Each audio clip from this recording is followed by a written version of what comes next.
third question என்ன அப்படின்னா it is y is equals to 1 plus cos x by sin x. சரியா? இப்போ இங்க நம்ம வந்து டிஃபரன்ஷியேட் பண்ணும்போது ஓகே, ஸோ y டிஃபரன்ஷியேட் பண்ணா it is dy by dx and இங்க நம்ம கொஸ்டினை சிம்பிளிஃபை பண்ணி எழுதணும். சிம்பிளிஃபை பண்ணி எழுதுனதுக்கப்புறம் சால்வ் பண்ணலாம். இதை நம்ம u by v மெத்தட்லேயே சால்வ் பண்ணலாம். இதை வந்து நான் என்ன பண்ண போகிறேன், லைட்டாக சிம்பிளிஃபை பண்ண போகிறேன்.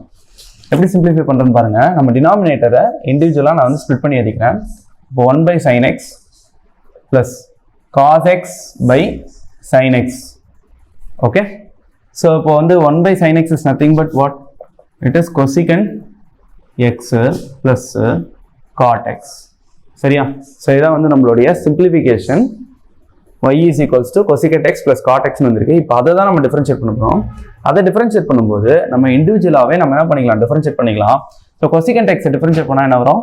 It is minus cosecant x into cot x. அதுக்கப்புறமா cot x டிஃபரன்ஷியேட் பண்ணோம்னா it is minus cosecant square x. So it is minus cosecant square x.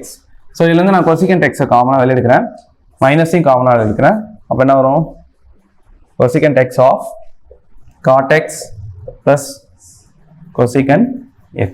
So இதுதான் வந்து நம்மளுடைய டெரிவேட்டிவ். ஓகே.